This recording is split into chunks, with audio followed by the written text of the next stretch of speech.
All right, here we go, man. It's been a minute since I did this. I get it. But I'm gonna come on. First thing I'm gonna say, I know I had another video commending it. I was wrong about the fight. I put money on Earl Spence, of course, because that's, to me, I know he was the man that I felt was gonna win the fight. A lot of us were wrong, and my hat goes off to Bud Crawford. I give him nothing but respect. Motherfucker look like a Floyd Mayweather with power. Regardless of the situation, you want to fight, they got a rematch. You know how it goes. I'm gonna still be with Earl on that, and we ain't gonna get into Earl because this is not what this video is about.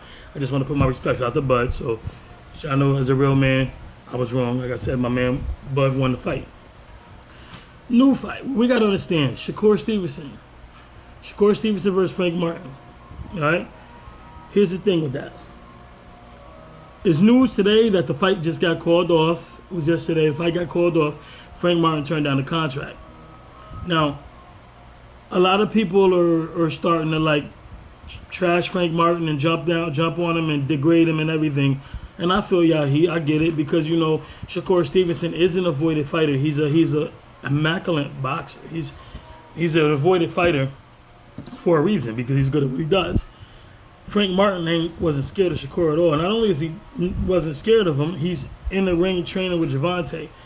There was a couple different stories about that. First, we thought Frank Martin was saying he gave Gervonta good work, etc. And then when I saw clips of the video, it was good work, but Gervonta gave him just as much good work back. You know what I mean? I don't know how long he lasted in there sparring. We're not talking about sparring. But when it comes to the Shakur situation, what you guys got to understand is, again, not taking down for butter, not knocking butter. This is how you do business. This is how you do business. Bud used to do this shit. He did this shit with Spence in the beginning.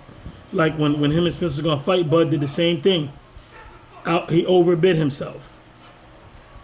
And what that does is that buys you time. So I don't know if that's what happened, guys. We'll find out sooner or later. What these fighters do is when like Shakur Stevenson is used to fighting guys where he's always the favorite. He's never the underdog. And even if when he fought Frank Martin, he's still considered the favorite. But just the fact that Frank Martin wants to smoke that bad, like fuck that, let's go do it. He wants this fight. Shakur knows Frank is not scared of him, bro. And then he also knows that he's sitting there sparring with Gervonta Davis. So he's getting the stories that he's in there hanging in with Gervonta Davis. So what this calls for is it's a next level shit that a lot of casuals don't understand. The business side of it. So if the purse is $50,000, right? I'm at 50. I'm fuck. Don't scratch that. My mind's going. The purse is $50 million. Just for saying, I'm throwing a number out there. If the purse is $50 million for this fight, the total purse. These fighters going for a bid. Matter of fact, I'll even go higher. I'll make it even easier for you guys to understand. Say the purse is $100 million for the fight. That's what it's going to generate. If these fighters fought 50-50, and Shakur Stevenson, the ball's in Shakur Stevenson's court, the business side of this, he makes the decisions. So he tells them, they send Frank Martin an offering. If Shakur Stevenson says, we're going to do this 50-50 fight, that means I get $50 million, you get $50 million, that's an offering. What Crawford used to do and shit like that, and he did it in a way with Earl Spence when he denied shit that he was supposed to get. Earl Spence sent him a 60-40. He denied it, and that's all he needed to get. It was fine. Normally with these fights, when you got somebody like Shakur Stevenson, it should be a 60-40 fight at the end of the day. Like Shakur Stevenson, of course, he's the favorite. He's the man with the most accolades. He's the more known. He's the more popular. He's more famous. So if Shakur Stevenson sends Frank Martin a contract and it's 60-40, I could be wrong, but I'm pretty sure that's a no-brainer. Frank Martin are gonna grab it up because he knows Shakur is a fucking valid name. If you beat Shakur Stevenson, motherfucker, then you somebody. You feel what I'm saying? So I know in my heart I felt like Frank Martin would take that, but this is what they do. Shakur might have done this. I don't know. That's what I said. They do got tactics. He's like shit that Terrence Crawford did with Bud. Terrence Crawford did with Earl Spence. That's why this fight got dragged out so long. Because when Earl Spence was active and hot and ready to go, Crawford was disagreeing with everything. And this nigga's like, I'm not fighting nobody but Crawford. So I felt like Crawford kept disagreeing with the simple shit he could have took. If he knew he could have beat him for the whole time, you the man. You was going to be the man then if you believed in yourself. But he didn't want Spence while he was hot. He wanted him cold, out of the ring, inactive, all that. That's my take on it. Whatever happened, he still lost the fight. But this is a strategy that boxers, weak boxers use, because they weak at heart. They're good fighters, but there's shit that y'all will never understand. If it's someone you in doubt for, when you look at their, like I said, look at the histories of Crawford's history, look at the history of Shakur history, and they're both immaculate fighters. They'll deal with each other. You tell me how many times Crawford was the underdog in any of his fights before he fought Earl Spence. Matter of fact, before he fought Kell Brook, say it that way. And you tell me when was Shakur the underdog in any of his fights. So if you got a man that's not scared of you, ready to fight you with no problem, who knows what you're going to do. So what I'm thinking is Shakur sent him a deal like 70-30, some shit like that, 80-20. And this nigga was like, fuck you. You know what I'm saying? So it's like, if y'all, like I said, y'all don't understand the business side of this shit, man, send me a deal. 80-20? 70-30? So you're going to get 70 million, I'm going to get 30 million to fight you, dog? Fuck out of here, yo.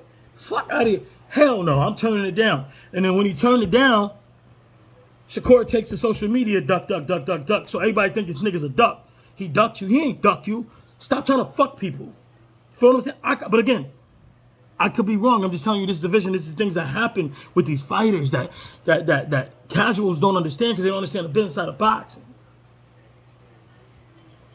60-40 is neutral. Now, and I'm a stand on what I say. If Shakur Stevenson offered Frank Martin, I don't give a fuck what the purse was. If he offered him 60-40 and Frank turned that shit down, then I agree he's a fucking duck. Unless, again, we're talking about contracts here. If there's some stipulations in the contract, see, you gotta understand this. Things in contracts make fights. You feel what I mean? There's shit you can put in the contracts like Jake Paul did. Don't talk. The idiots that don't know shit about boxing, don't try this fucking Gervonta Davis and Ryan Garcia. Because if you really want to take it there, we remember. I'll run it back and let you know what it was. Gervonta Davis and motherfucking Ryan Garcia agreed to fight at a catch weight. Gervonta's a 135 fighter. Ryan Garcia won a lingering fight at 135. You want to fight Gervonta? Gervonta went up a pound, said we could do it at 136. Right? We always knew Ryan was the bigger guy.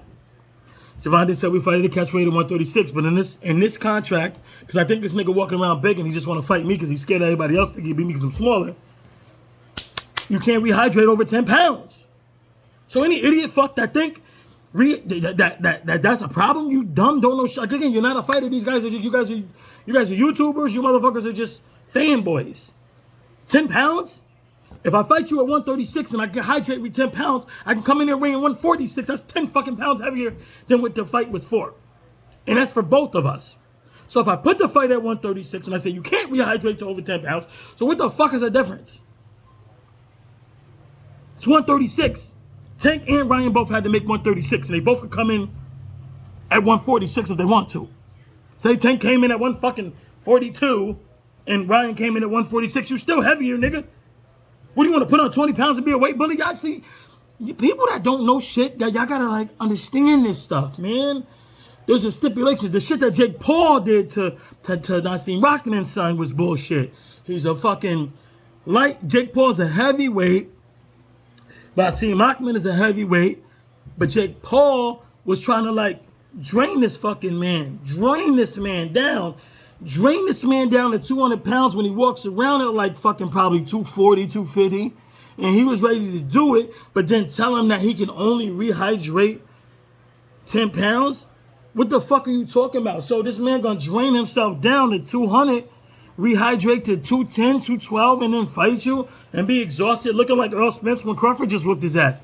You see what I'm saying? But y'all gotta understand boxing. This is the stipulations that people don't want to deal with because we don't know what's going on in those contracts behind the scenes. End of the day, I made my point, understanding. All I'm saying is give Frank Martin a chance to respond and see what the reason is he turned that fight down. If he turned it down for 9, I get it, you duck. And it's nothing new because a lot of guys duck Shakur. But if there's stipulations of bullshit Shakur put in there, that means Shakur is worried. Thank you.